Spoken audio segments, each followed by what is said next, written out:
All right, we are here, Fun Football Podcast. This is the Micah Parsons show. No, I'm kidding, but that is going to be one of the main topics of tonight's show. I'm with Fun Football Podcast, and I held off on Friday's show and bringing it up, so I'm very excited for this. I've got my buddy Med. I like the shade, like the glasses, man. It's a good look. I like it. Yeah. I'm learning that I'm getting older, and they basically said, "Hey, it's time for you to have the progressive eyeglasses." So, yep, here you go. I even got the stylish ones with some teal and orange on them, but you can't really tell right now with the camera. So, hey, you'll appreciate this. I've had a cold, and I feel like I tore both my rotator cuffs. So I'm like, getting old sucks. I'm not a fan at all. I've had a sinus infection for the last couple of days. Thanks for carrying the show. I thought it's because you didn't want me to see your eyes so much while we talk about Micah. I thought that might be the hide the tears. Yes, to hide the tears. The PTSD. Med's joining because we brought Brady back. It's been a minute. He's hopped on twice, I believe. This is number 3. I was going to say this is an annual thing right here. Yeah, hey, let's keep rolling with it. Yeah. And this is you're capping off a pretty awesome first month. I'll recap some of the people in a minute, but Brady, can you tell everybody where to find you? What I know you talk all about the Packers, but just share for everybody on the other platforms what you're all about with Packer Nation. Yeah, well, we're at facebook.com/Green Bay Packer Nation, and Instagram is at the Green Bay Packer Nation.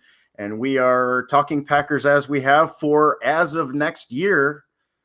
It will be our 20th anniversary. So we're going to be rolling out some stuff next year. Probably bringing hot cheese back. And I am, as of this fall, starting to shoot the Pack-a-Bon videos that I've been talking about for many, many years. So yeah, lots of stuff. We've been, I've had a little bit of kind of basically taken a little bit of this off season off, to be honest, and kind of recharge a little bit. But yeah, and then we start rolling into this. I'm ready to get going. I'm about to get on the road. I'm headed out west and get news that Micah Parsons is coming to the Packers, which just kind of I can't think of a better way to kick the season off, to be quite honest. Not only the vacuum it creates for Thursday night and the Cowboys, but for Green Bay. It's Med's favorite thing. We just got better. Med loves this. This is great for him. He called to congratulate me, and he was like, "Dude, that's amazing." And I was like, "Heck yeah, it is." So happy. Yeah. I don't think we could have made a better move. Like, honestly, if you'd cherry picked all the players in the NFL, I don't think we could have made a better move. But really quick, I got to hit my sponsors really quick. Thank you to Undefeated Live. Go sign up with code FUNFOOTBALLPOD. It's really cool. They've got daily trivia games. It's in the scroll bar below, but it's at Undefeated Live, the app, or you can check them out on Twitter. They've got weekly contests, daily trivia, but they've got a weekly pick'em and a season-long pick'em. Art is a really cool guy. Med's met him. He'll be hopping on the show later in September. Very cool guy. And also Sportcoin, the world's first decentralized cryptocurrency. Check it out on X at sportcoin.1 or sportcoin1, and they're on Deck Screener as well. So there are the sponsors. Okay.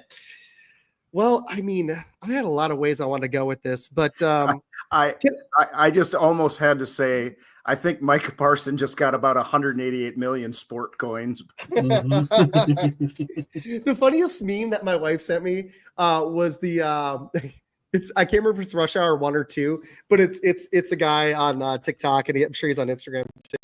But he's like, how do you want the money? He's like, I want 50. He's like, I want 10 million in 20 in 50s, 10 million in 20s, and 10 million. And he's like breaking it down. It's freaking hilarious because we did pay a fortune. I've had some people like the Luka thing, even though it's different, go the route that this is a good deal for the Cowboys. If you were going to play devil's advocate, what is the reasoning for this other than I think just Jerry's ego? I've got a lot of thoughts. I'll go last. Brady, since you're the guest, and I want to be fair to Med, and Med's a guest as well. But Brady, why do you think this happened? Because of Jerry's ego. Yeah, I mean, the explanation they gave was, it was so, okay, yes, you can build for the future. You can do that with a couple of first-round draft choices. They've got, I think, a total of 4. The thing that none of them are willing to factor in. And I don't think the fan base, I'm not real high on the intelligence quotient of the Cowboys fan base, but I think they're smart enough to know that, you're probably picking, if the Packers have their way, you're going to be picking number 32 twice in a row on those. Yeah. At worst, though, you're generally speaking knowing you're going to pick at 20 plus. This is the same reason I said when the Khalil Mack trade, the Packers were in on Khalil Mack. But if you're the Bears and you have draft stock that is expected to be so much more valuable, you generally don't get those trades. And that's part of the reason I was honestly, the smoke was there for me, but I just didn't think it was going to happen. Yeah. But, and so then it does. And you hear, Jerry Jones try to basically, in my opinion, cover his tracks. The thing that I think that they can do, they may package these picks, and he alluded to that in the press conference. And if they take them, if you've got 4, first rounders, you can use one, package a couple, you can use 2, package a couple. And maybe they have their eyes on Arch Manning at some point. They've got quarterback dilemmas that they're going to have to deal with at some point if Dak doesn't get them there. That's probably the most realistic, because yes, Kenny Clark is a great player. Yes, they suck. The interior of their line sucks. But no, you don't trade a generational edge rusher for that. So yes, the 2 first rounders kind of hurt. The money for the Packers hurts. But this guy is something special.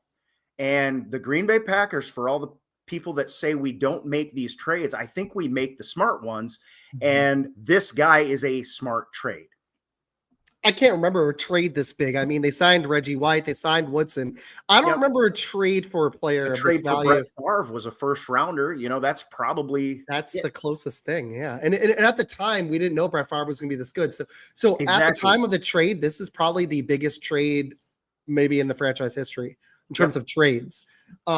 Brady, I'm with you. I think it's Jerry's ego. And I think here's my counter. I have a buddy who's a Cowboys fan. I love him. He's a really good guy. We play Call of Duty together all the time. He's in 3 fantasy leagues with me. I love him. I've known him for years. But I made the counter argument to him because he was kind of happy about it after the fact. And I was like, if Jerry had just negotiated correctly, if he was going to play GM, they wouldn't have been in this pickle, because he waited too long with Dak twice, CD, and then Micah, and he didn't want to pony up on the defensive side of the ball, and he wanted to circumvent the agent. If they'd just done this in like a typical 2020s fashion, not 1990s, I think you're looking at Micah Parsons as a Cowboy.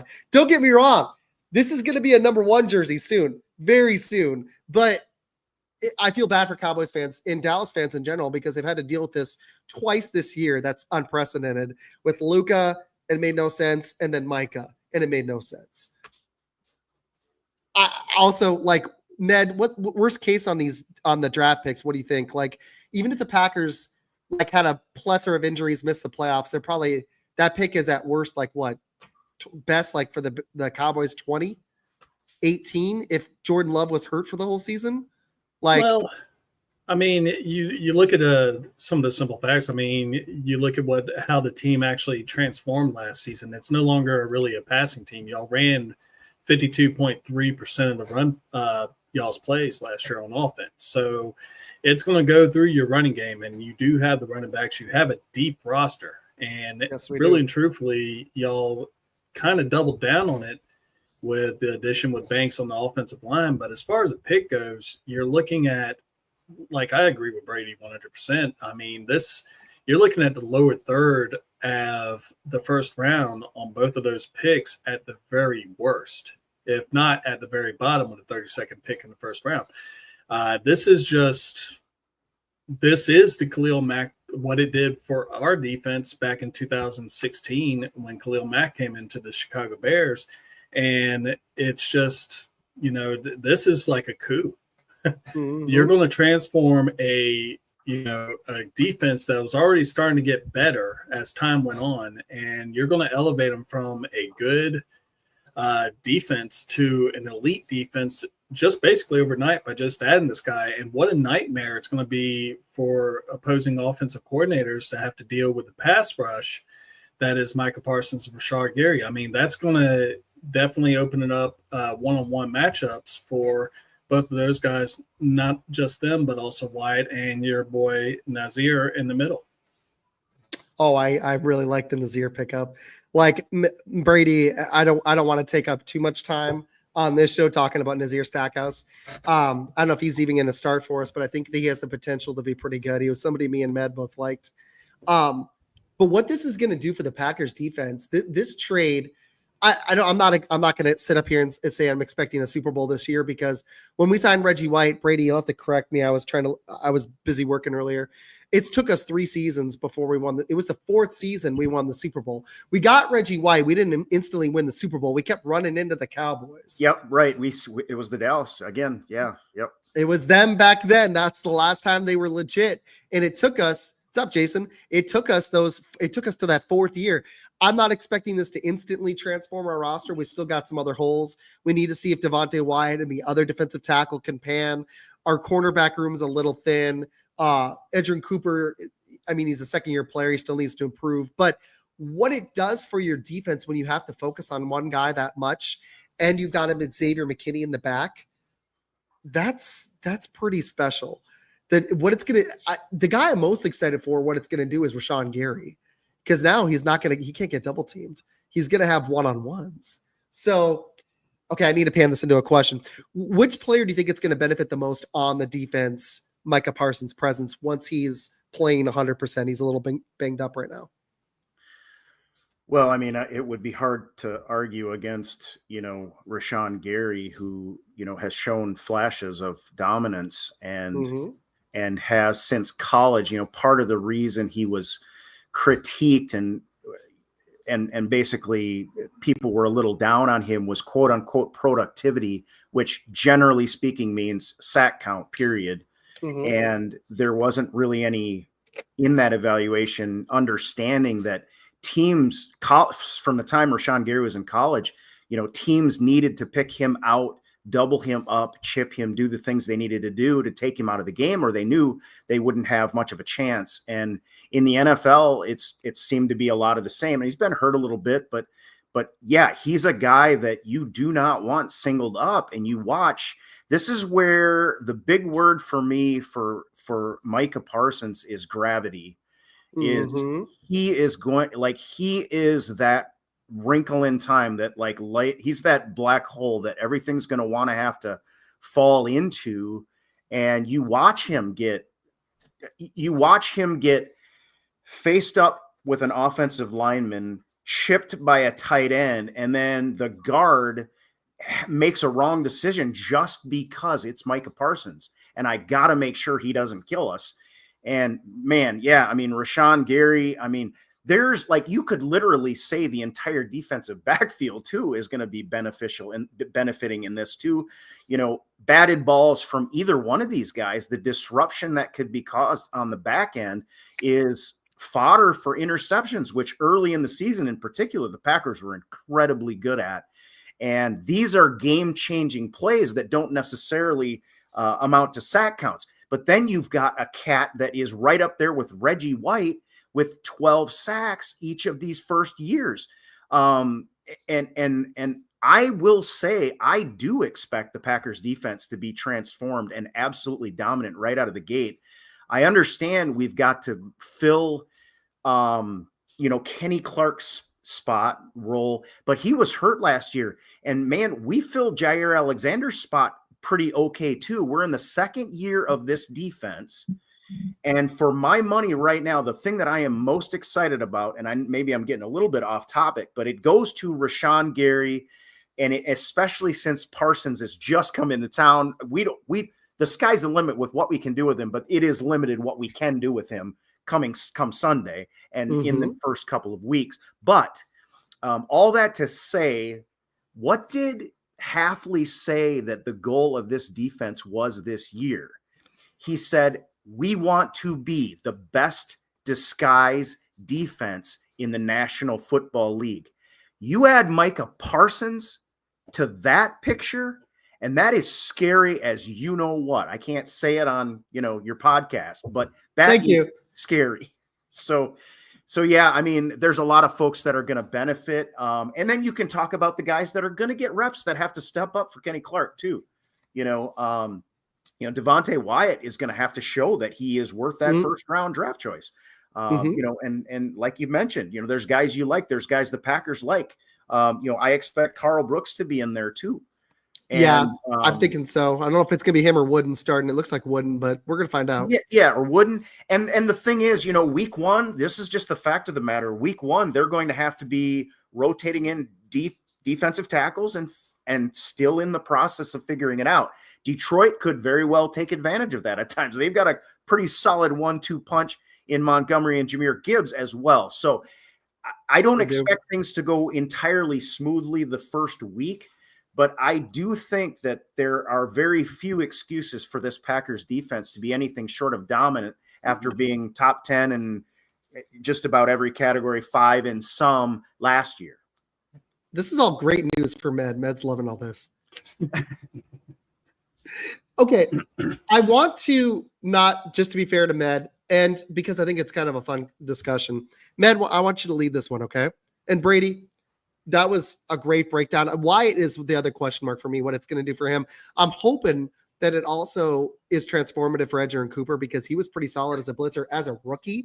So Edgerrin Cooper now, I mean, also if you put Parsons at linebacker occasionally, you'd have one of the fastest linebacking cores ever with Micah Parsons at a 4.39, Cooper not far behind. And then you still have Quay Walker who can fly. But okay, I have more Packer stuff, but I just want to we'll pivot to this. Med, what do you think it does for the Packers this season compared to the NFC North? And then we can take it to the conference. Where do you think they stack up in the division? Like I wanted to do it for this show. Brady, one of the things I wanted to do this show was rank the division, like how we think they're going to finish. Med, what do you think is going to happen in the NFC North this season if you had to predict it? If I was to predict it. Yeah. I think it's y'all's division to lose at this point, because to be honest, I look at the playmakers that you have on each level. Talking about how Micah Parsons, who will benefit the most, I think Brady was correct. He basically briefly touched up on it. Is people are going to try, the quarterbacks are going to try to get the ball out quicker than what they should, and that's going to lead to a lot of turnovers. That's going to lead to interceptions, and not only that, you do have a stacked, like I said, defense. You got EJ in the mid, like at linebacker, you got Parsons up front with Gary, and then you got McKinney in the back. I mean, that's 1, 2, 3, 4 punch right there. And, really and truthfully, I think, it's one of the bigger ads that are going on right now. The only problem is if, a lot of people question if Matt LaFleur was a little too emotional with some of his decisions last year. And they said that a lot of people, especially Lindy Sports, has actually commented that they feel like that was his worst coaching expedition for the season. And that's interesting. I thought it was kind of interesting too. But it's going to help out immensely. It's going to keep the defense off the field because you're going to have a few more stops than you normally would, and then your offense, which is now, like I said earlier, geared more towards the run, and now you have Matthew Golden, who, with his 58 receptions last year for Texas, would have led the team in receptions this year for y'all. So, So it's gonna be interesting to see what happens. But I really see y'all actually running away with this, especially with Detroit. Even though they do have a great 1-2 punch with Gibbs and Montgomery, I think that they lost so much on the sidelines that they're going to actually take a little bit of a step back. And they lost a lot on that offensive line as well. I don't think week one it sucks because I'm not going to call week one a must win. It'd be really nice to pull it off, but it is Micah's first game. He may not even play. If he does, I bet he's limited to pass rushing situations, and Love's got to stay healthy. But I do think there's a good chance the Packers can win the division. I'd still put Philly as the cream of the crop in the NFC. Oh, yeah. It's their conference to lose.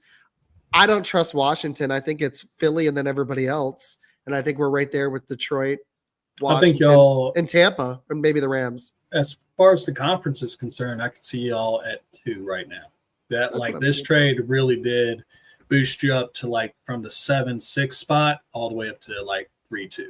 I love the aggressive offseason too. We never do this, Brady and Med. We did a couple things we haven't done either in 20 years or ever. We went for the receiver in the first round. We went for another one in the third round. We never do the first round draft pick at receiver, whether you agree with the guy. I think Golden could be really good. But we broke that philosophy, and then we broke the philosophy in getting aggressive for Micah from the get-go. We were hearing Micah to Green Bay, and nobody believed it because that always seems to happen, and then we never continue to stay aggressive with in getting the player, and then we actually landed him. It's kind of mind-blowing. Brady, what do you think? Do you think the Packers, it's the division to lose, or you still think it's Detroit's? Well, I mean, part of me just philosophically always says, hey, listen, the guys that won it last year, those are the guys to beat. But I also at the same time, I think we all realize, and, Med, you got your quarterback now, you got Ben Johnson coaching this team. Things can change, like teams can change dramatically in one off season. So when I look at Detroit and 3 new starters on the interior of that line, and I think about, Rashawn Gary on the edge, potentially LVN on the edge, Micah Parsons at any place from the edge in between, Edger and Cooper as, Micah Parsons' gravity draws double team, stunting around that. I just feel like, and again, I'm with you, like, the most important thing in week 1 is to make sure Micah Parsons doesn't go out and do too much and hurt himself. Like I can take a loss. I'll hate it, but it's more important to have him for the stretch. But I really do think that there would be very few excuses for the Packers, regardless of the 1-5 record in division last season, to not do a whole lot better. And if the Lions would be considered the team to beat by winning it last season, I think we've got a chance to be a better team than them. And Med, you mentioned, this has been a stretch. And again, like even the mythos around the Packers not drafting round 1 wide receivers, the Packers desperately wanted Justin Jefferson. They couldn't get him. They had him so high. They wanted Justin Jefferson. Brandon Ayuk. The Packers wanted Brandon Ayuk. They couldn't get him. The way that it works out with Matthew Golden, I cannot imagine it being more picturesque and beautiful and cool, especially since we're missing Christian Watson. But I do think the Packers have had their eye on first round wide receivers a couple times in the past and just haven't been able to get them. Again, we're drafting a little later, but the other side of the Packers with the free agent is, yes, this is the biggest splash. I mean, you could say trading for Brett Favre was bigger. He was an unknown commodity. Ron Wolf just had to say, listen, country boy, we think you're going to be good. And I gave away a first rounder for you. This is a little different than that, but it's absolutely huge. But Brian Gutekunst brought in Josh Jacobs. He brought in Xavier McKinney. Micah Parsons isn't the only free agent, and obviously Micah is a trade, but he has had a track record of being in the mix, just like he promised, leaving no stone unturned. But it is so difficult and you heard Brian talk about it in his press conference. He's like, you go through the process with this, and at some point you generally figure you're going to feel like, okay, it's not going to happen. And he said, and in this case, at one point, I kind of felt like this might happen. And he went ahead and pursued it. He got Russ Ball to pay the man. He gave the draft picks that were necessary. He negotiated with Jerry Jones, who, I mean, my God, who would have thought Jerry Jones would send Micah Parsons to the Packers of all things? Who must have loved Kenny Clark. He must have just been in love with Kenny Clark. Yeah, well, and I do think we were in the right place at the right time because he absolutely needed. He was taking teams off the table if they didn't have a defensive tackle that he thought was worthy of that trade. So I think we got lucky in a little bit, but I think that trade makes all the difference for me. And again, we haven't seen the guy play yet, but I've seen him play. And you watch him come from behind and track down Jalen Hurts and drag him to the ground for a 0-yard sack. So I do have the Packers at number 1, and I'm a homer. So, just legitimately, I think the expectations should be for us to win the division. That is one of our friends, Fanboys Unleashed. Thank you, buddy. And thank you, Janae, for watching. And Jason, I know Brady knows him. Yeah, Jason's here. I'll miss Kenny too. I'm going to miss Kenny. Well, Kenny also had arguably his worst year last year with only 1 sack and 37 tackles. So, he's already close to going. He's he's the cowboy riding into the sunset with his career, and you went and basically flipped him for an all-pro. And in my opinion, I'm going to go ahead and say it for y'all right now. So y'all go ahead and chub. Potential defensive player of the year in Micah Parsons. Yep. Oh, yeah. If he can get healthy, absolutely. The dude had 12 sacks last year. I'm sorry to the Cowboys fans. I'm just going to clown on him for a minute. He had 12 sacks in 13 games last year. You're going to miss him. And if you don't think you're going to miss him, your defense was – I get it. Your defense was terrible anyways, but you're going to miss him. What's y'all's record? What's y'all's team record in sacks? Ooh. Is it Reggie? That is a good question. Dang. Yeah, see, the Bears fan whipping out questions. Hey. That's got to be Reggie. Well, I'm sure it's Reggie, but Tim Harris the with record. 19 and a half. 19. Yeah, 19. Tim Harris, 19 and a half in 1989. Other than that, it was Reggie. We were right with 16 in 1998. Aaron Campman, who had a moment, had 15 and a half in 2006. I could see Micah getting – I don't know if he'll get 19 and a half, but I could see him beating Reggie, honestly. Zadarius had 13 and a half a few years ago with us. Clay had 13 and a half.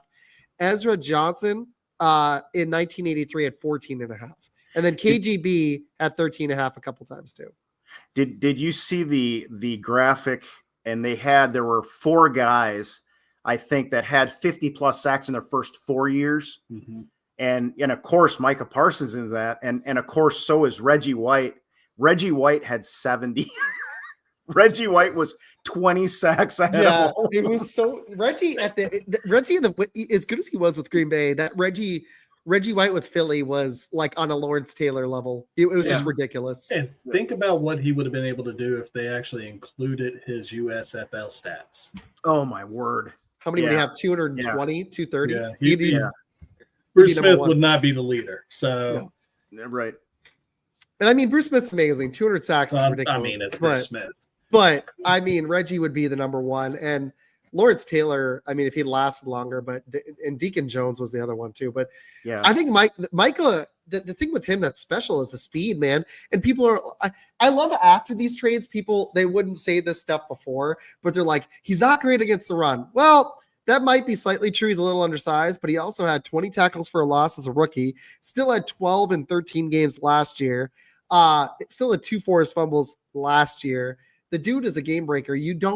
They just don't grow on trees. The other part of that's crazy is we traded for him at age 26. Yeah. He might get better. Like, this isn't like Myles Garrett, as great as he is. He's like 30. Kenny Clark is about to be 30. We got a guy 4 years younger. The youngest team in the NFL just got younger and better. Yep. That never happens. That's what's – this is just I'm just – man, I'm sorry, buddy, man. You're good. I'm definitely getting a 1 jersey. It's happening. Now that I know his number, it's going to happen. Well, like I was going to say is that the only way that really people nullified him as far as against the running game, they just ran away from him. Like if you watch any kind of clip and when they ran towards him, he was double teamed, if not triple teamed sometimes. So, there was always a chip block. And Micah Parsons is small for a defensive end. But, his main goal is just to get the quarterback. That is what he's being brought in to do. He's being brought in to add to your pass rush. That's what you want. And he's going to give us a chance against the Phillies and the Detroits of the world. Detroit's offensive line took a hit too.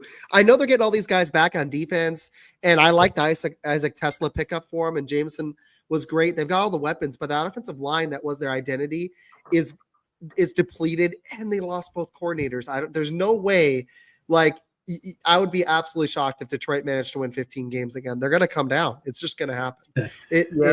15 games is 10. Huh? I have them winning 10. I think so too. I think that's fair. Yeah. I think the Packers win 11 or 12 with I Micah. have y'all at 12.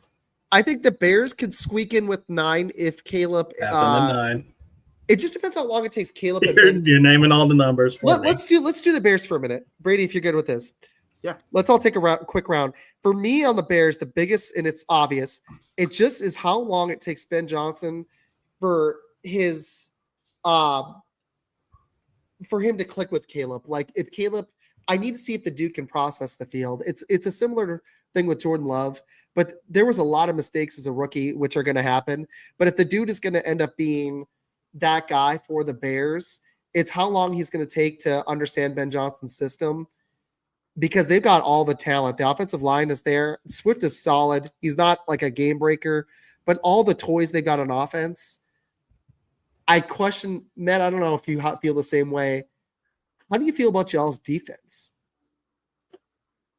I think our defense is actually pretty decent, especially with the fact that we got a brand new defensive coordinator in Dennis Allen. The one thing I can say about New Orleans is, yeah, they sucked on offense, but their defense the last few years with Dennis Allen as their head coach was always a top 10 defense.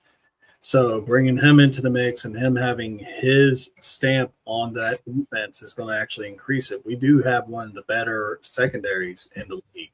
Mm-hmm. And, our linebackers are actually pretty solid.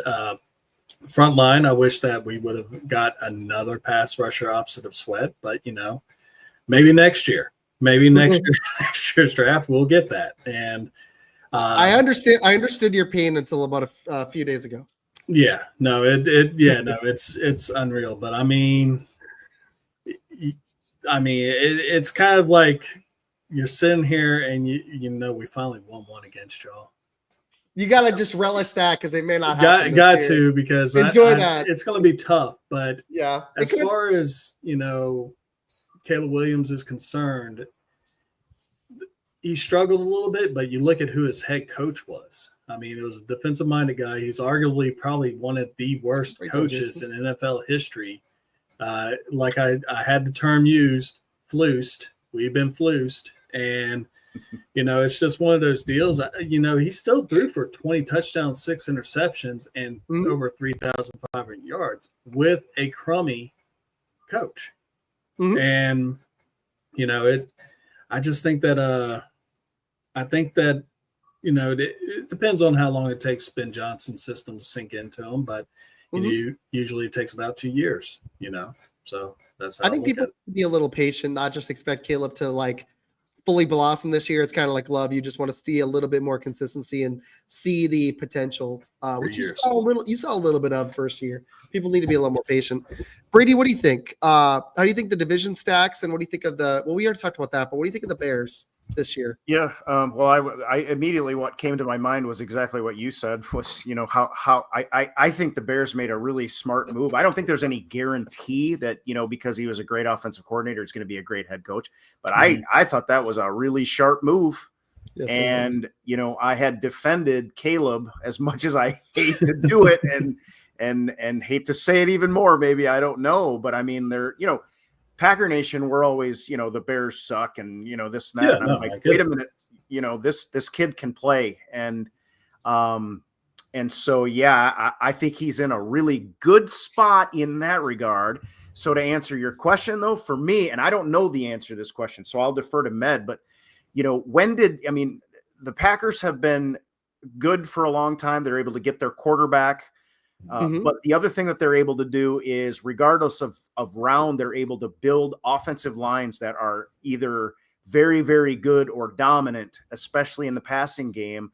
Look at the Detroit Lions. They started getting better when they got their offensive line shored up, and all they did is they could trade Matthew Stafford away, and of course he goes and gets a Super Bowl, but you can plug in, you can buy a quarterback at that point, which, most of us assume you can't do. I mentioned that for the Packers too, before Jordan Love came along.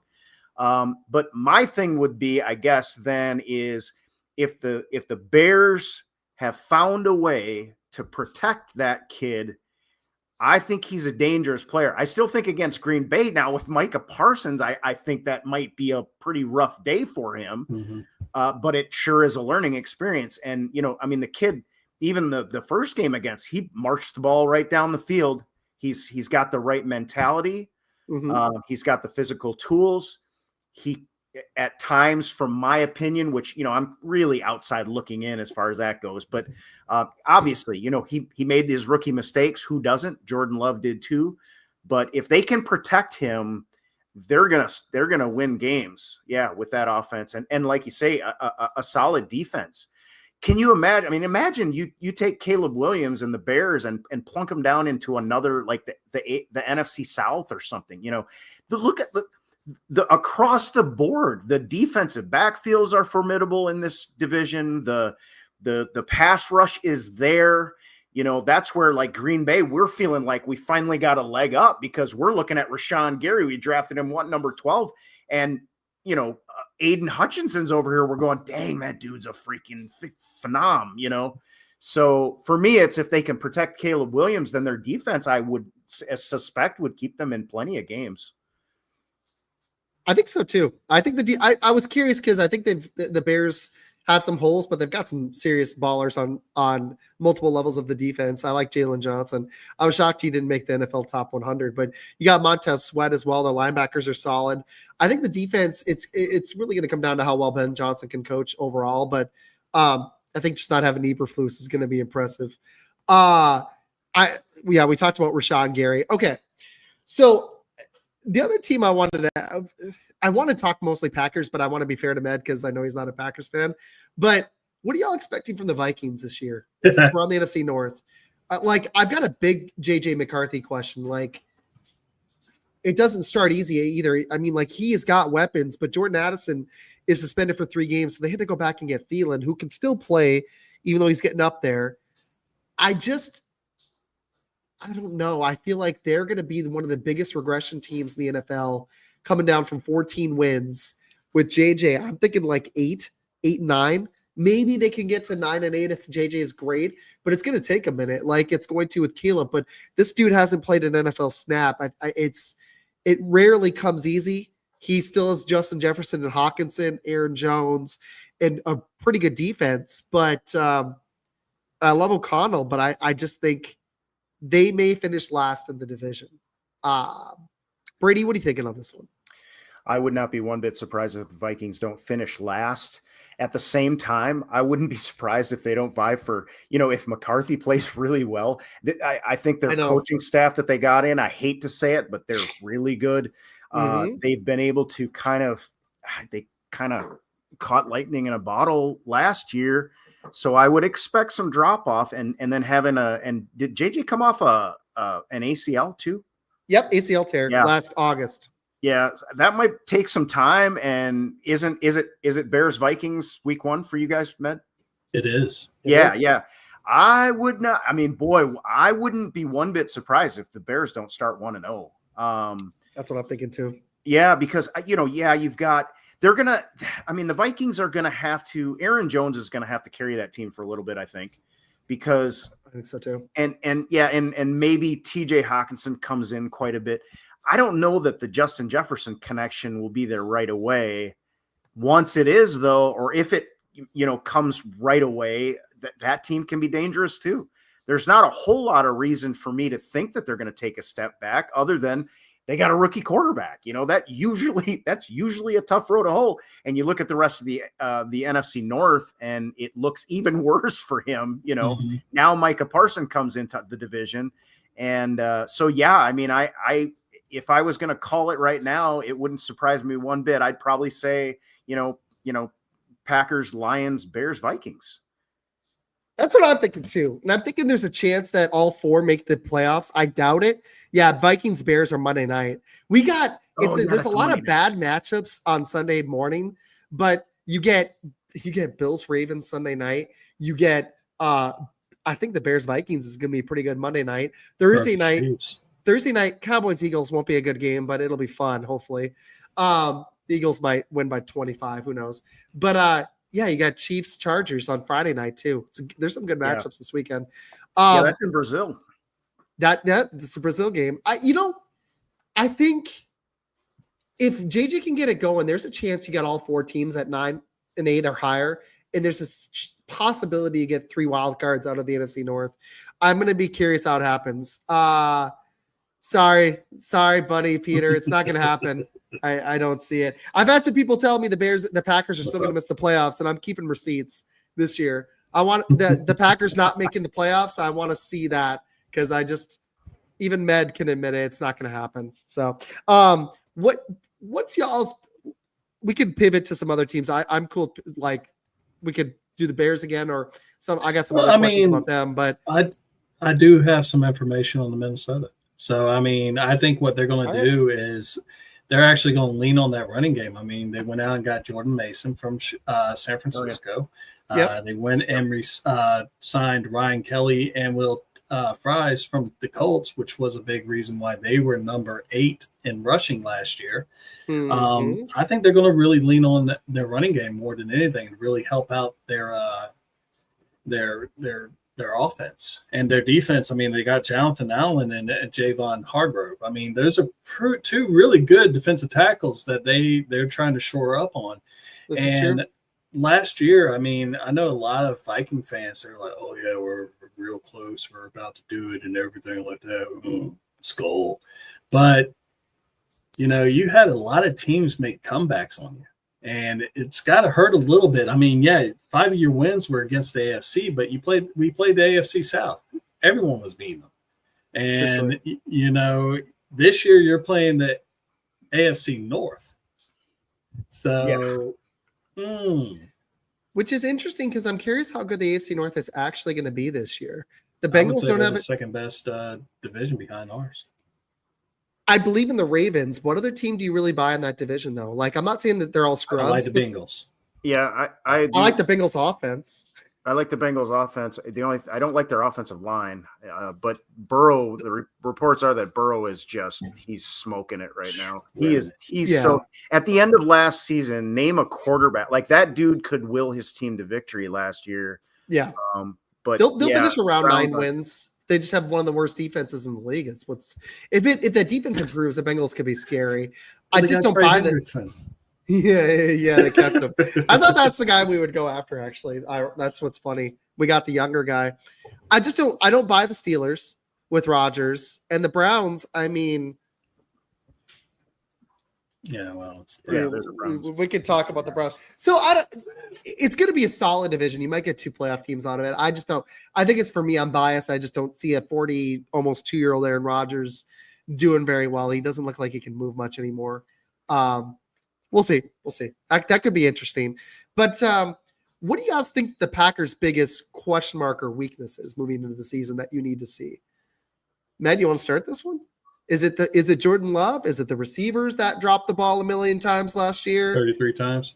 Jeez, man. See, it was kind of a season. Leave it to a Bears fan. Love was number. He got the number. He's got his screen of Packers crap up. No. I before we hopped on, I did some quick cramming for basically every NFC North team because that's what I do. So. Really and truthfully, your biggest question mark, you kind of want to say, would you say on the field? I would say defensive coordinators. I think the cornerbacks are actually pretty straight. In all honesty, I think that with the pass rush that you are going to have now, that it's going to actually cover that up. But like Brady touched up on the field, I would say it is your defensive tackles because they're kind of a question mark with them. What are they going to be able to do? The biggest question mark that I have to say would be, what is the coaching going to do? Last year y'all went 1-5. We're real close to being 0-6, but we got flused. And, you just want to be able to actually see if they learn from the situations. You had a brand new defensive coordinator next year. He has another year that is under his belt, so he has that NFL experience. Really, truthfully, to me, it would be the coaching because I think y'all by far have the most talented team in the NFC North right now. Coaching is interesting because I like LaFleur. I could see it because Kevin O'Connell is pretty special. That's a good take. I like it. I like Hafley. I'm curious. I think he's going to have a lot of fun with all the toys on the defense now. Brady, what do you think? Yeah, I don't know. I think that was as good an answer as I could give. I will throw this in. I do think it's going to be a big factor how quickly Matthew Golden and Jordan Love click in this offense, because we're going to be running the ball, especially I think week 1 we're going to rely on it a lot. But that kid needs to go out there and show that speed off, so that teams take note of the fact that we can't just suck up into the box and deal with Josh Jacobs. We've got to be concerned about this kid. Every, report we're getting out of training camp, every little clip and snippet that we see points to the fact that, he's catching everything, which, is hopefully that notion sort of catches on in our wide receiving core. Catching the ball. Yeah. Yes, catch the ball. Exactly. Yeah. You catch when the you're ball. a wide receiver. Gosh. And so I did make the my hot take was that it's a 9-route, golden 9-route first play from scrimmage, just like Christian Watson when he first played his first rookie snap, and he catches it this time. But I remember that play. Yeah, Rodgers was so ticked. Yeah, but the Packers are going to have to establish that before teams are really going to. The kid's a rookie; he's going to make his share of mistakes too. Yes. And so it doesn't come off as a question mark in terms of what do they, if they don't fix it, are they going to lose games? But it is a question mark in the sense that if he comes on, then wait till Christian Watson comes back. There's this wide receiver group has been underrated and at times proved itself to be much better than its kind of draft stock. And then last year, 33 drops. You just wonder what the hell's going on at sometimes. So now you draft a guy in the first round. I still don't have this feeling of need that we have to have this number 1 wide receiver like everybody does, because Devontae Adams, when Aaron Rodgers was, overthrowing Lazard in favor of triple covered Devontae Adams, that doesn't help the team either. I like the way Jordan Love spreads the ball around, but we do have to do something to make sure we establish Golden. And I sure hope that goes well, because I really like the kid, and I think he's a fantastic athlete, and I love the pick.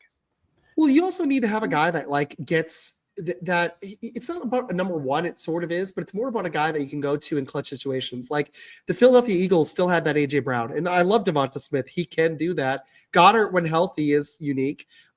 We've got a Tucker Kraft, but it helps Kraft to have it. I love Kraft. Yeah, Kraft might be it. Dobbs, the Loveland pick. Dobbs is interesting. I want to see if we can.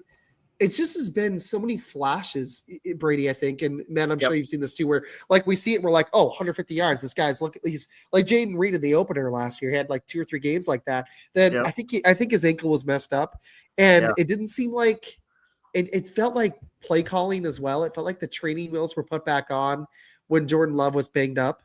Like the offense almost flowed better when Malik Willis was in, but we played some trash defenses, just being honest. The Tennessees and the Jacksonvilles of the world aren't game breakers. But AFC South, baby. I will say this about the whole wide receiver situation and the go-to guy. I do completely agree. If it's Matthew Golden, I think that's the very best thing for this team right now, because we've got decisions to make about everybody else. Christian Watson can't stay healthy. Romeo Dobbs walks off the job. Jaden Reed faded, got hurt and faded.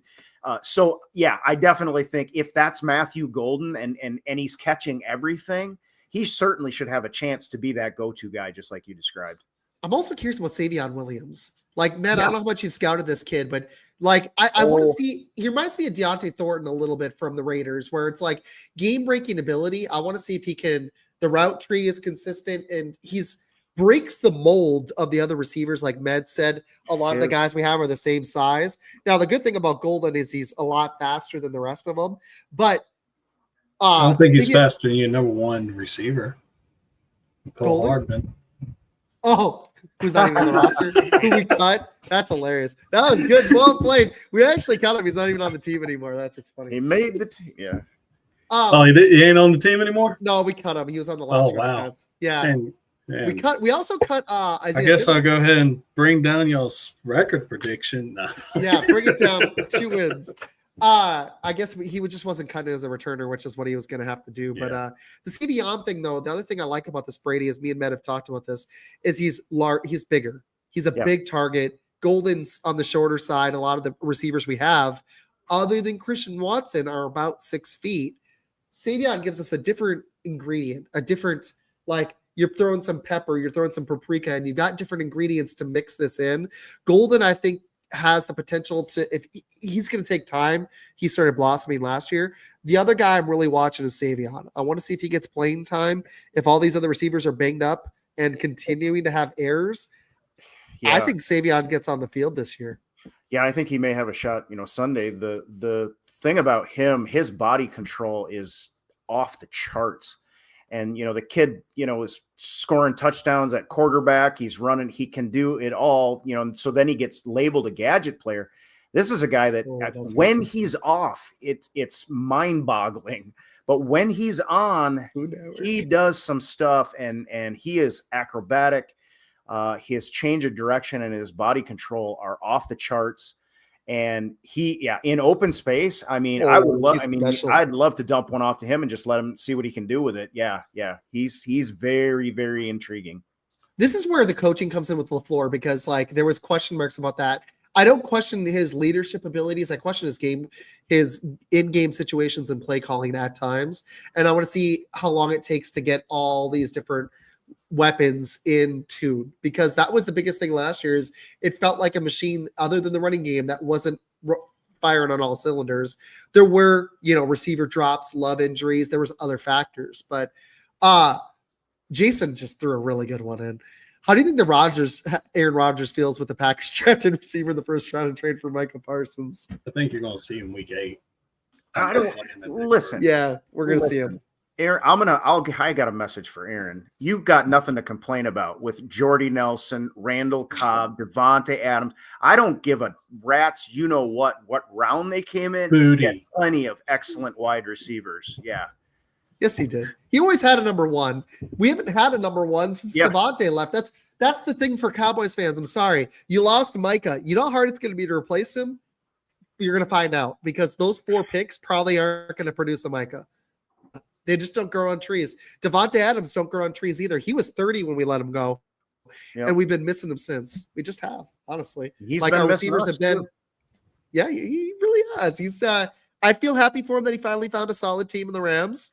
He had a little detour with the Raiders and the Jets. That's unfortunate for him. I agree with my dad here. This Brady, I don't know if you've seen Savion's hands. It's a lot like our other receivers. Not named Matthew Golden, hopefully. So hopefully changes in the NFL. Yeah, but at the same time, he is capable. You watch him twist on a back shoulder at the last second that's badly thrown and make that catch. Yeah, he needs to get behind the jugs machine like Dobbs or whatever, a couple 200-300 times a practice. And chisel away that brick. Get Dontavian Wicks in there too, because I'm tired of watching him get open and drop a pass. Yeah, and watch Matthew Golden, because he's like the quintessential hands catcher. And what I like about Golden is you don't see 4.29. Like I watched the Houston tape. Andy Herman came on in July and he was telling me to watch the Houston tape, and I did.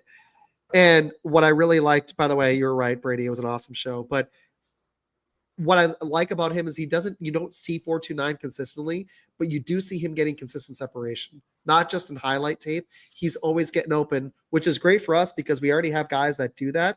Now we just need guys, like you said, that catch the ball. So I agree with my dad, by the way, too. Who cares what Rodgers thinks? And I don't know, I'm not going to pretend that I know exactly what people mean when they say I don't see 4.29 speed on the field. But you're not going to see in a football play, you're not going to get up to 4.29 speed. 4.29 speed is basically you're punching like a boxer every single arm stroke, and you are focusing on linear motion, to get that speed down there. And maybe I'm just nitpicking, but I guess what I'm saying is I'm running a route and I'm looking for a ball. My track speed is not, it doesn't happen that way. Ask a sprinter. They literally, like boxers, punch 5 times their body weight. That's what sprinters are doing with their arms, So when you turn and you arm bar, your speed has to go down. But anyway, and maybe I'm over And with pads, that. and with pads too. That in. No, that's really good take because with pads, they always say, "What's his football speed?" But that was a really good breakdown. I like that.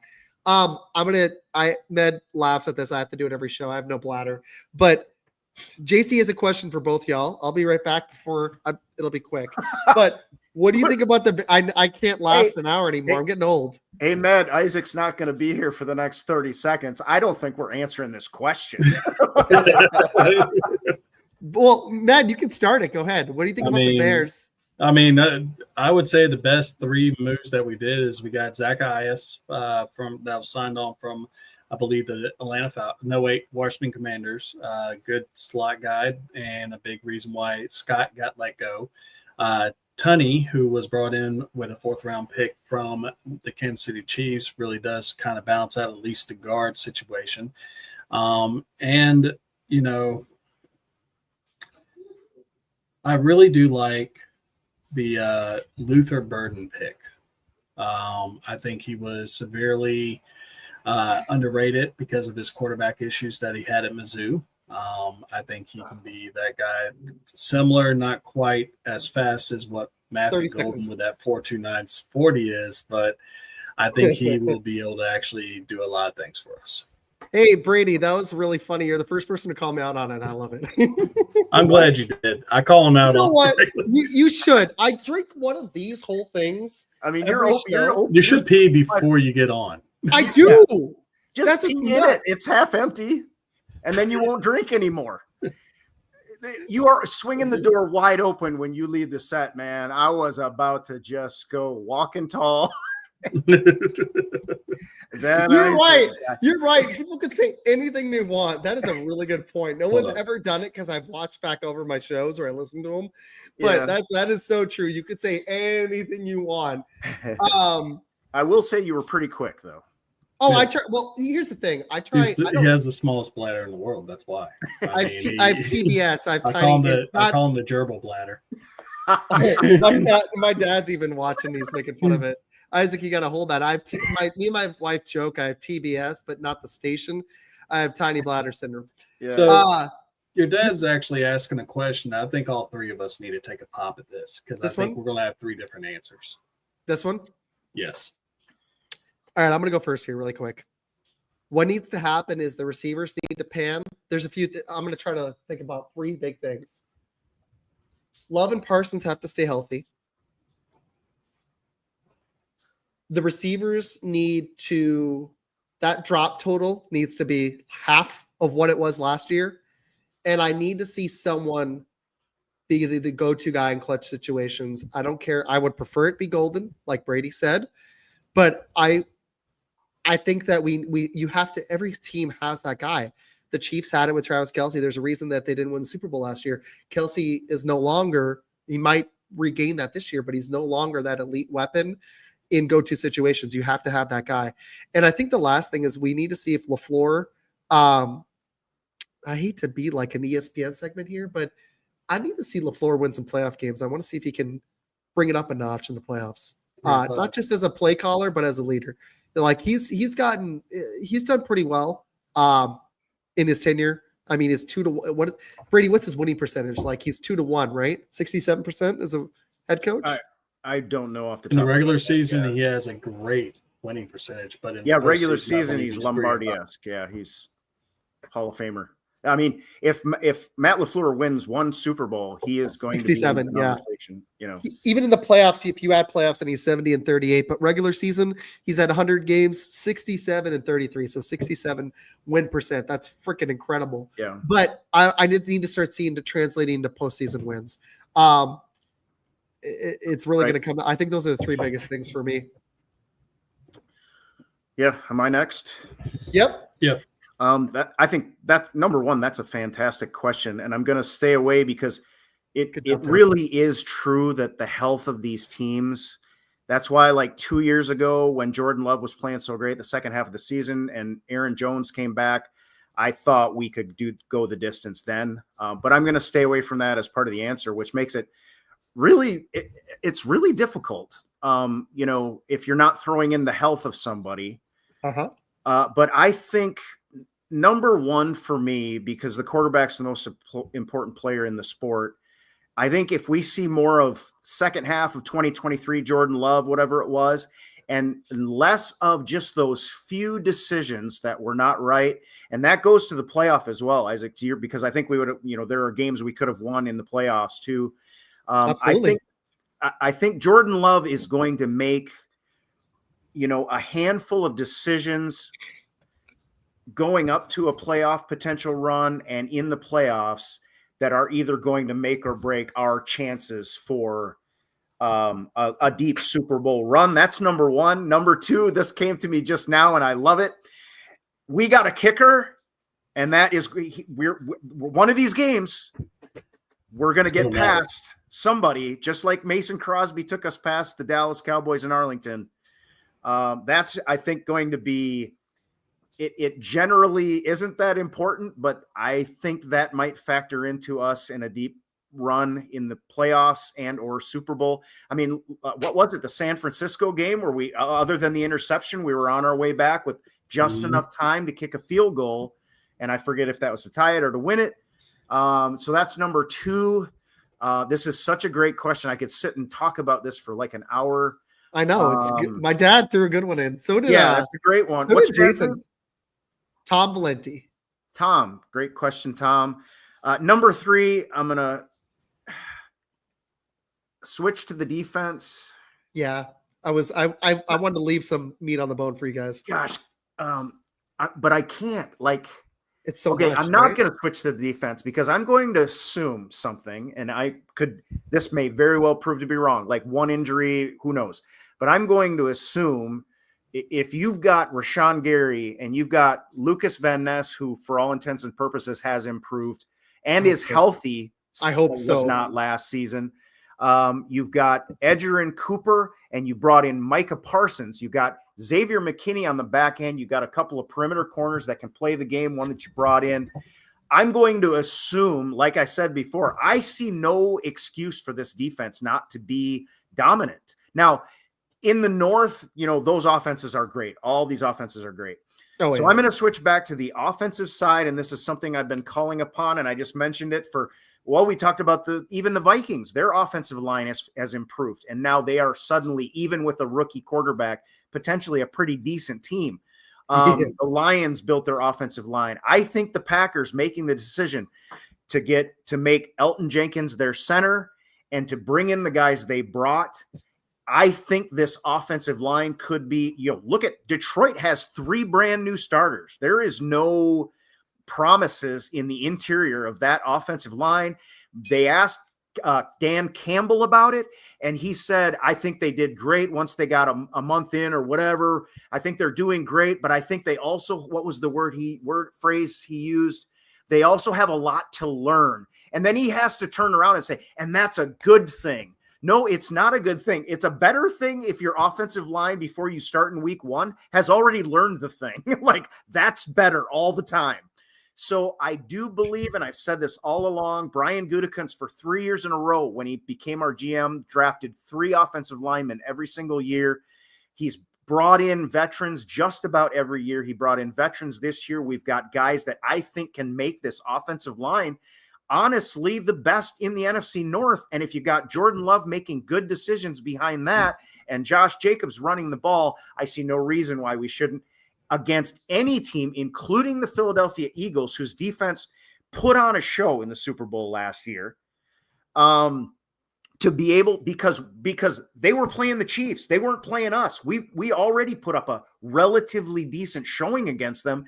And have you seen what Micah Parsons did to Jalen? I mean, he is a game wrecker.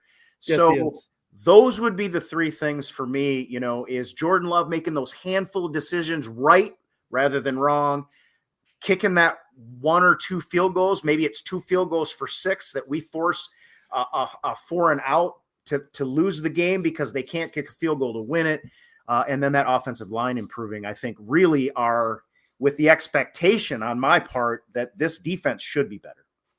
Especially after getting Anthony Belton and then going out and spending money on Banks in the offseason too. Yeah. They invested heavy draft capital and free agency money on the offensive line. So it really does That And was a question seeing mark them last year. healthy- Love was banged up. That was one of the question Yeah. marks. Yeah, and seeing them healthy, like because they were like during the preseason, it was like, oh my goodness, this is getting really bad. Like I thought this was a deep group, and we're like everybody's sitting out, so they got to stay healthy too. I like it. Med, I've got one more question for everybody, but I want you to take a shot at this. Let me pin the question back up. What do the Packers need to do to go on a Super Bowl run this year? The very first thing they need to do is they need to progress even more on that defense. You switched over from a 3-4, which y'all ran since the Dom Capers era, all the way up until that's a name that we don't bring up on this show. I don't want to hear about Dom Capers anymore. Oh, that's why I'm a Bears fan. I go and bring him up. But I mean, y'all actually did really well with going over to a 4-3. Usually it takes a couple of years. Now you got another year under that belt.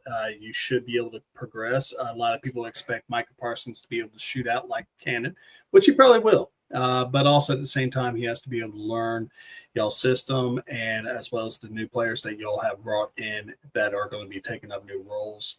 Wyatt, Nazir that we were talking about earlier. Number two, Brady nailed it. I mean, yep. Really need to keep Jordan Love upright. Malik Willis, he did great for y'all. He went 3-0 for y'all last year with a 124.3 quarterback average and 3 touchdowns against no interceptions, which is pretty impressive. But at the same time, he is not Jordan Love. He's nowhere near Love as far as a passer goes, and you need him to be able to sit up upright. The third thing I would actually have to say, and this actually is not under y'all's control, but Philadelphia, there needs to be a few injuries on their side. In my opinion, I think they actually got better in the offseason with some of the additions, especially future Hall of Famer Jahad Campbell from Alabama. He's going to be one of those guys that is going to be a monster in the NFL. And I mean, you already know about Deshaun Cooper and all them other guys, Cooper Deshaun, and a few other people that they drafted that y'all didn't get that you really wanted. But that defense is going to be hella scary as far as Philadelphia is concerned. And I think y'all are going to be a great matchup for them in the NFC Championship. Oh, I like that NFC Championship. Good stuff, guys. All right, Brady, I could go for another hour, but I'm trying to keep my shows around an hour, and Med works early. I've got one last question for everybody. I'll go last. It could be your team. What is the biggest thing you're hoping to see this season? And I'm going to throw away before I ask this question. I want to see the one other factor that's huge. We just assume, but Josh Jacobs needs to have another season, a dominant season like last year. He's done this his career. I'm not expecting to drop off. His offensive line may have improved. The supporting cast on offense is probably likely improved, but Jacobs we're going to have to lean on him at times. And I'm not saying he has to have 1,300 yards again, but I need to see the same Josh Jacobs I saw last year. And I think that that's very likely to happen. He was with the Raiders first several seasons of his career, but Jacobs is another X factor that has to be. He was one of our best players last year. He's going to have to do that again. Okay. Here's my question for you guys. Thank you, by the way, for everybody watching. I just want to give some quick shout outs. My dad, Queen of the Premiere. I'm loving all these comments. This is awesome. Coke Zero. I agree. I got my Coke Zero bottle right here. Okay. What is the biggest thing you're hoping to see this season? We've already hit all this stuff. But if you had your dream scenario, I think it's going to be like, winning a Super Bowl. But what would be the thing that's a little unexpected that you're hoping to see this year from either your favorite team or a fantasy guy? Ned, you want to take this one first? What are you hoping for the Bears, or just something in general you're really hoping to see that you would love to see to come to fruition in your final thoughts here? What I would like to actually see for my team is just progress. That's really the one thing that I really want. I mean, they've been asking us to be patient for the last 40-something years since the last time we really crushed it. But, I just want to see my team progress from where they're at right now, get better, and hopefully in the next couple of years. And one thing I do not want to see is Detroit win a Super Bowl. If Detroit wins the Super Bowl, the apocalypse will be upon us. They just don't know how to deal with it. You would have thought they won the Super Bowl last year, and then they got curb stomped, and it was great. I became a Commanders fan just because of that game. So, I hope for progress, and screw you Lions fans. I don't think the Lions are winning the Super Bowl. I think they're taking a big step back. It's not happening, but they need to soon because it's hard to stay at the top of the mountaintop. Yeah, it's true.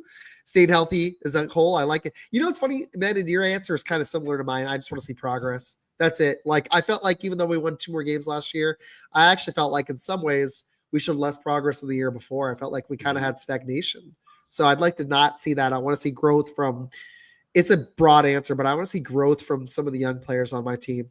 Golden is a rookie. You can only have so much expectations, but I think you're going to see him make an impact. I want to see those other guys that were supposed to make an impact last year, not just the receivers, but there were some guys on the roster that I didn't see the growth, and I think that's partly coaching. Brady, what are you thinking? I mean, well, aside from the Packers bringing home that Lombardi trophy and bringing it back where it belongs, which is every team, every fan of every team's goal in the league.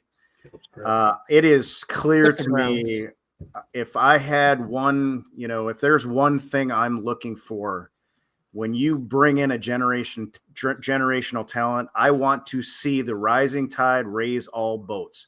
If Micah Hyde comes in, Micah Hyde, number one, is that rising tide. He is the gold standard in the NFL. I mean, he is as good as it gets. And if guys around him elevate, we've got a pretty good defense anyway. Uh-huh. If guys around us elevate around what Micah Parsons is capable of doing, that's part of the reason I expect to see really good things. Again, it might take a little time just because he's got to get involved, but I see zero excuses for that defense not to go out there and truly show that it is one of those defenses that people remember for generations. If we flame out in the playoffs, do you think there's any chance LaFleur? I don't, but that's an interesting thought because I've heard more than just Janae say it. If, let's say we go 12-5 or a 1 or 2 seed and we lose in the wild card game, or we do what Detroit did last year, we're the number 1 seed and we get bounced in the divisional. Do you think there's any chance LaFleur gets fired if we have a great regular season and flame out in the playoffs? No, I don't either. I don't think, the new president, I could see him using that as his evaluation for the following year and that being the deciding year. But I mean, Matt LaFleur has coached this team at a Lombardi-esque level. But yeah, I mean, the point being now there are no excuses, but I wouldn't think it would be after if this year it doesn't work out, I would think he would have until the following year. That's what I'm thinking. I'm thinking 2 to 3 year window here. Yeah. Like I don't even think it's a Super Bowl or bust window. I think they're just going to be looking for some postseason success, which he's had in the past. He's gone to conference championships. So. Yeah. I mean, and that would be like if you bounced out of the playoffs early, it would be severely disappointing. It certainly would.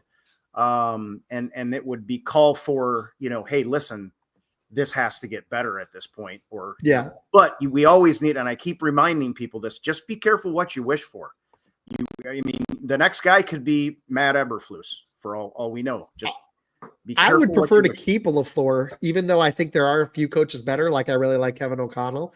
You're unlikely to get a better guy than LaFleur. I just want to see, I think it's going to take him a minute to figure out this team too, because it's such a young roster. It still is growing. That was some really good stuff, guys. Brady, I'm going to kick it to you. Any final thoughts on the Packers at all that you want to drop, and where people can find your show and what you've got coming up? I do my daily shows. I'll be back to every weekday at 1:00 Eastern, noon Central. Thoughts on the season? It's just, we got to sit back as Packer fans and just enjoy it. These things don't come by this often. No, they don't. And this is a team that is going to build steadily, but pull the trigger when they think they've got when they've got somebody in their sights that they think can really make a difference. And Micah Parsons is the definition of that in the NFL at his age. His 26. birthday's not till May 26th when he turns 27. I mean, give me a break. Yeah. So yeah, I mean, it's never going to be perfect. All these teams are good. And we're in the NFC North. That's even worse. Like it's going to be, and we've got a rough schedule. So, I mean, there's going to be a few ups and downs, but I think we really need to enjoy the ride. And we have there's a very distinct possibility that we get really treated to some special stuff this season. I hope so. We start with Detroit. If we can squeak that one out, we have Washington and then Cleveland and Dallas. If we could start strong, that'd be huge. While Micah gets healthy and gets integrated, and the rookies that are going to be important. And I mean, with those other safeties we had last year, Evan Williams, Javon Bullard were rookies, and they were difference makers. Evan Williams was. We've got Edrin Cooper as well. We've got a lot of young guys that if they can just start getting integrated and start showing growth early, this team could be special. Med, I know you're going to be on the panel with me on Friday night. Any final Bears thoughts? Caleb Williams over under 25 TDs this year. What you thinking? Some people are actually thinking that he's going to throw for over 30. I'm going to be a little bit more reserved on that. I say 27 TDs becomes possibly our first 4,000-yard passer, and that's about it. It becomes TD. Wow. Parsons becomes the defensive tackle. I love it. I will be on a Michigan-based show tomorrow evening. And then I will be back with Med for a panel show, Brady. We'll be talking the rest of the NFC and the NFL. Yeah, But Brady, this was a lot of fun, man. But I love doing it with you too. This was awesome. I'd love to have you back on. Let's I want to let the season like brew a little bit, but I'm thinking like November, December. I'd like to bring you back on when we're like 12-2. And I want to see Med's face, how much color he's got when we're, the number one seed in the NFC. Hopefully his Bears have a winning record. Then he'll feel a little better. I think we'll be all right. I think you're going to be solid. I really like the Colson Loveland pickup. Really quick. Colson Loveland, Luther Burden. That's just not even fair. So hopefully y'all can figure this out. You gave Caleb all the toys. But, yeah, he would be happy. But thank you to all the people watching. Thank you, Dad. That was a lot of fun. Thank you, Janae. Thank you, especially to Peter. He had some fun comments. And Jason as well. And everybody else watching. Roman Dunze, I drafted him in a Dynasty League. But we'll be back on Friday evening. We're going to come on an hour early at 7 Eastern before the Chargers-Chiefs game. But Brady, thank you for hanging out with us. Matt, thanks for hanging out. And we'll see you guys soon. All right, bye.